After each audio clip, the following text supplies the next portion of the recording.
Do you want to play as a fairy in 5e? Because now you can. This week, I take a look at Folks of the Feywild, the newest Unearthed Arcana by Wizards of the Coast.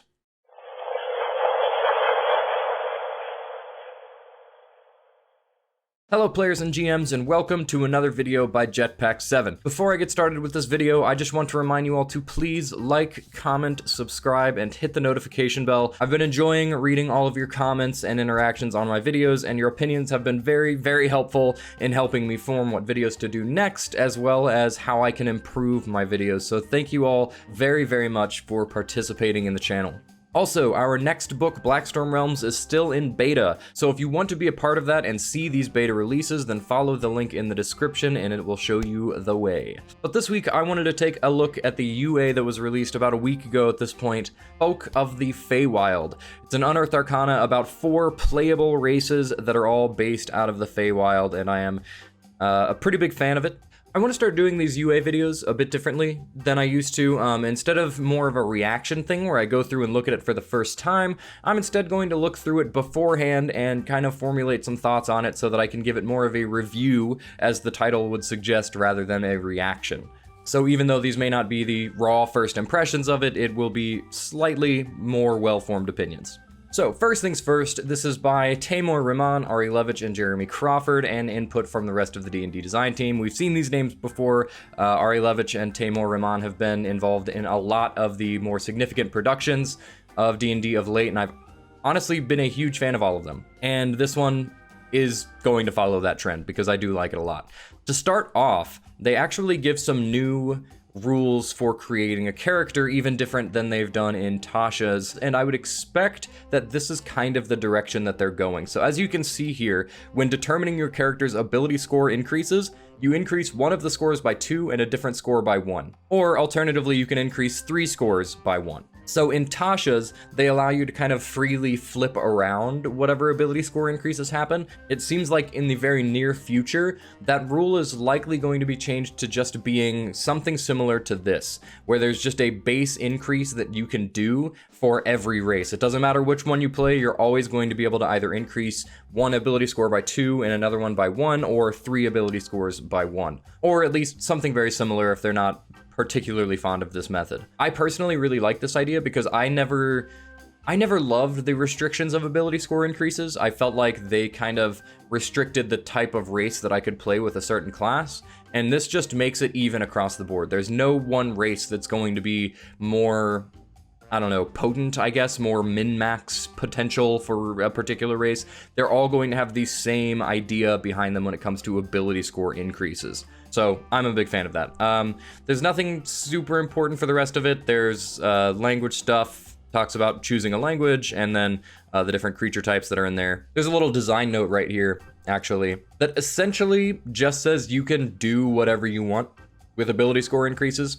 It mentions the Tasha's rule that I talked about earlier. It also talks about the assigned ability score increases from the player's handbook. I think that's kind of the core thing that people need to understand about these changes, is that even if Wizards of the Coast loosens up the rules a little bit and creates like a lower baseline of strictness in their policy for ability score increases and their writing style, it doesn't affect anything that you have to do at the table. If you still want to use those old rules, then you can do that at your table. It doesn't change anything. Those books still exist. It's not like they're changing your game, they're just changing the baseline. And that's kind of the way I see it, is that Wizards of the Coast creates a baseline of rules, and then anything you add to it from there is up to you. So the way I see it, Wizards of the Coast right now is kind of in the process of stripping away some of those more specific rules just to create a more broad character creation system. And I personally think that's fine because it doesn't affect my table at all. I still have my rules and my players still enjoy my rules, and I think this is all good. So to start things off, we have the Fairy. They do indicate that fairies are small, but not nearly as small as like a pixie or a sprite. And you'll see later on that they are in fact small rather than tiny. They also talk about how usually fairies will have a very specific physical appearance, and they've got a rollable table here. There's like a sort of humor that permeates these last couple UA. My personal favorite is this one, just because of the way that it's written. You have a small spectral horn on your forehead, like a little unicorn horn. I just love that they feel the need to specify that it's like a little unicorn horn. That made me laugh. Also, you smell like fresh brownies. That's a great trait to have. I wish everyone smelled like fresh brownies. Moving on to the actual creature traits. Like I said, you are small. You are also a Fey for this one. So this is the only one in this article where you're not a humanoid. Your walking speed is 30 feet, and this is something that I know has drawn the ire of certain players in the past. You have a flying speed equal to your walking speed and can hover. This flight is magical and does not require the use of your wings if you have them. This one has caused some problems in the past. People don't love characters that can just fly at base. I personally don't mind it because then that just opens up the options for aerial combat, which I'm okay with. That said, if you don't like flying in your campaigns, then yeah, you're not gonna love the fairy. But I mean, what's a fairy if it can't fly, you know? They also have fairy magic, and I really like this one because it sets a really interesting precedent. You can cast Druidcraft and Fairy Fire spells, and you can cast Fairy Fire without expending a spell slot once on long rest, or alternatively, you can cast it using spell slots. So you basically just add it to your list, and then once per day you can cast it without expending a spell slot, and then if you want to cast it more after that, then you can use spell slots if you have any. And interestingly enough, you can actually choose between charisma, wisdom, or intelligence. And I like that because it opens up the options, once again, to play any class. So any class that plays a fairy can determine this by a DC that matches their actual spellcasting ability score, or their preferred spellcasting ability score. And then Fey Passage. You can squeeze through a space as narrow as 1 inch wide. This one's very interesting to me because I think it's going to mislead people a lot. So it's important to emphasize that you are small, okay? You are a small creature. You are not tiny. So even though you can pass through a space as narrow as 1 inch wide, that doesn't mean that you are 1 inch tall. You are a small creature. You are around the size of a halfling or a gnome, but it is your Fey trickery magic that allows you to, I don't know, make yourself look like really skinny. Turn yourself into a little piece of paper or something like that. I'm not really sure. However you want to depict this, you are not making yourself 1 inch tall, you're making yourself 1 inch wide. So it's an odd piece of imagery, and I do like the mechanic, but I just want to make sure people understand that this doesn't mean you're 1 inch tall, it means you're 1 inch wide. Overall, I really like this race. Honestly, I don't think there's much that I would change about it. If you don't like flying, then I'd maybe look to some of the other Fey races that they've created and maybe take one of their racial features and replace flying with that. Alternatively, maybe give them like a really good dark vision. Up to you if you don't like flying, but I personally don't have a problem with it, so I would just allow this in my game as is. And now on to my personal favorite one from this, the Hobgoblin of the Feywild. So I didn't know at any point that Hobgoblins trace their origin to the Feywild. I don't know if it's always been this way or if this is just a new thing that they're adding for this, but they actually did something really interesting with the Hobgoblin here. So Hobgoblins in like the monster manual, the original Hobgoblin idea that they had is that they were very militaristic. They worked well together. They became very powerful when in groups. And that was their whole thing, is that they weren't super strong individually, but when you got them into like an organized legion, then suddenly they were extremely threatening. And in this one, they kind of broadened that a little bit. Rather than focusing on the fact that they are all militaristic, they instead went one layer deeper and said that the reason Hobgoblins in Forgotten Realms and in Faerun in general are militaristic is because Hobgoblins in general have this method of just relying on one another. In here, they describe it as the Feywild's rule of reciprocity, which creates a mystical bond between the giver and the receiver of a gift. And the impact that that has on Hobgoblins oftentimes is that those bonds, according to this, lead Hobgoblins to form communities with deep ties to each other. So in the Forgotten Realms, that may manifest as a militaristic Hobgoblin group, and in certain places, they'll just form like very tight-knit communities. I think this is a really cool broadening of it and a very cool justification for something that already existed. Once again, it doesn't actually change anything about Hobgoblins, because Hobgoblins in Forgotten Realms will still be the militaristic groups that you had before, but it also opens up the option for Hobgoblins to not be these military monstrous creatures. Rather, they can just be a very community-oriented D&D race. Onto their traits, this one, you are a humanoid, you are medium, walking speed of 30 feet, you get dark vision for 60 feet. You also get the Fey ancestry trait, which we've seen before, so there's nothing new here. Fey gift. This is the one, this is the reason I'm so much a fan of this one. You can use this trait to take the help action as a bonus action, and you can do so a number of times equal to your proficiency bonus. So using a help action as a bonus action is really nice. As we know, we really like the Mastermind Rogue, but a lot of that power comes from being able to do it from 30 feet away. This one gives different benefits starting at 3rd level. So regardless of whether or not you use the help action as a bonus action or as an action, anytime you use it, you can choose one of these 3 additional effects. Hospitality. You and the target of your help action each gain a number of temporary hit points equal to 1d6 plus your proficiency bonus. I love that. I'm always a fan of temp HP. Passage. You and the target of your help action each increase your walking speeds by 10 feet until the start of your next turn. Love that too. Always love mobility. And Spite. Until the start of your next turn, the first time you or the target of your help action hits a creature with an attack roll, that creature has disadvantage on the next attack roll that it makes within the next minute. So basically, you help an allied creature, and then the next time you or an allied creature hit an enemy, that enemy has disadvantage on their next attack.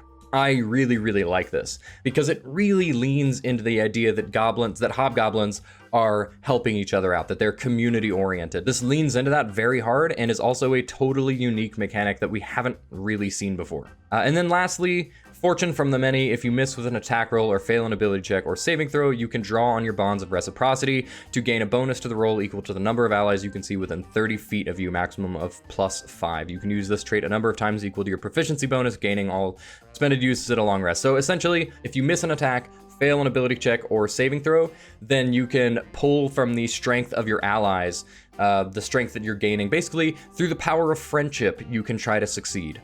We kind of saw something similar in the, I forget which book it was in, but there was one of the books, I think it was Volo's Guide to Monsters, where it had a couple monstrous playable races, and hobgoblins had something similar to this where you could, I think it was like gain advantage on an attack or something if there was an ally near you.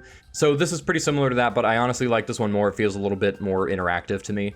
I don't think this is particularly overpowered by any means. They get some really nice features, but at no point do I see any of these breaking the game. I think it's pretty well balanced. The next one is Owl Folk. You can play as an owl, which I love. There's not much to say about this one. It's an owl.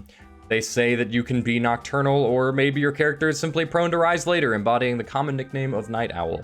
I don't know if I'd enjoy running a game where one of my characters is nocturnal and no one else is, but maybe if I ran an entire owl party, that would be fine. Creature type for this one, you are also humanoid.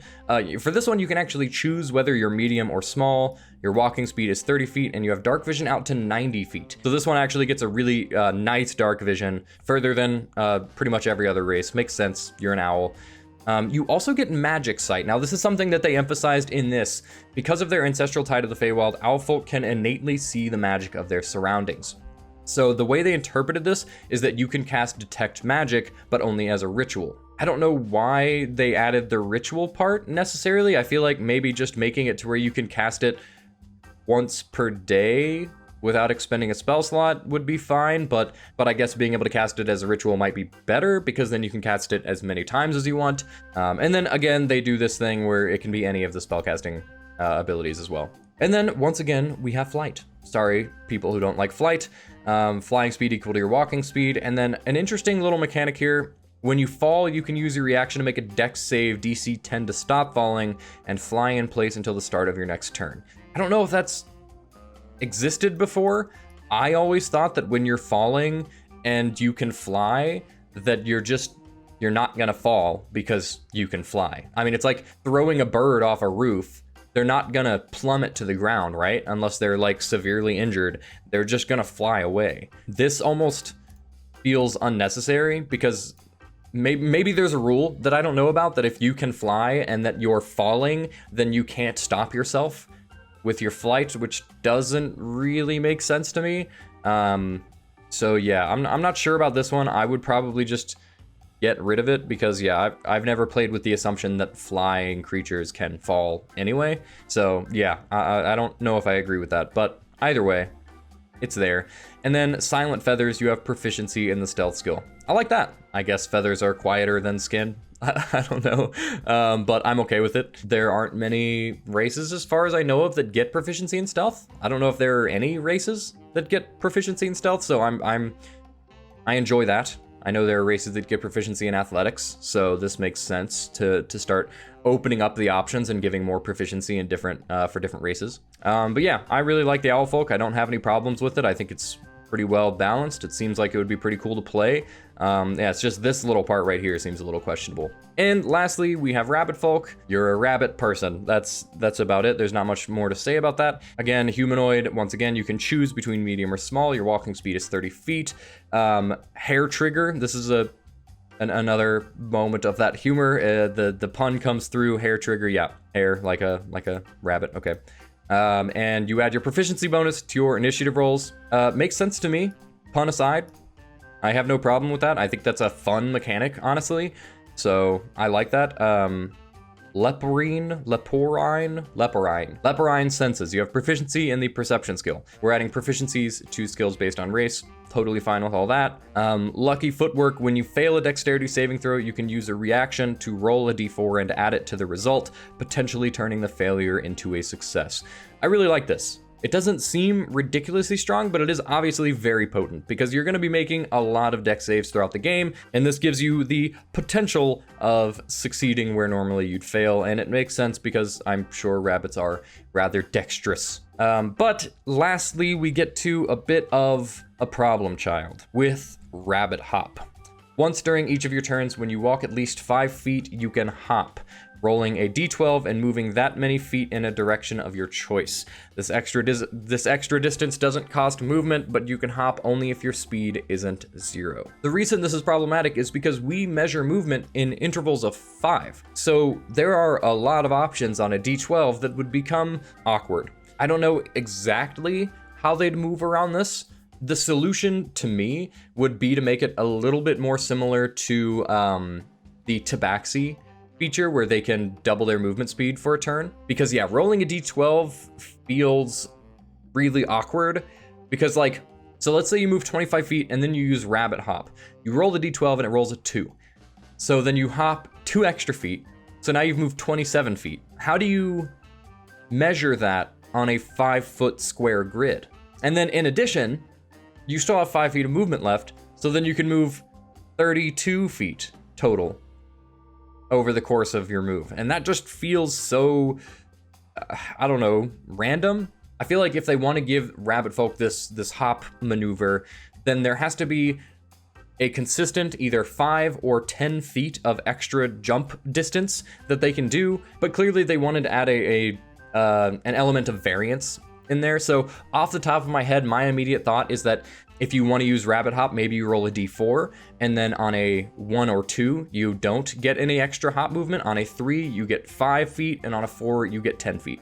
That's just a thought that I had off the top of my head. It might be overcomplicating things, but either way, if you want to add some variance, there are other ways to do it that don't involve mucking up the 5-foot movement intervals that we usually base movement on in 5e. But other than that, I do like the rabbit folk. Overall, I like all of these races because they do tend towards playing either a caster or a dex-based character, but it doesn't force you into one of those by ability scores. So even though you're getting like bonuses to dex saves with the rabbit folk, a dex save is never a bad thing to get a bonus to, because every single class and every single race will have to make dexterity saving throws. Plenty throughout the game. So it definitely doesn't feel like too much, in my opinion. It still leaves the options just as open as they want to capture with this new kind of method of character creation. But yeah, in my opinion, there are just a couple things that need to be cleaned up here, but otherwise I'm pretty happy with these. I like the direction that these are going, and I look forward to seeing these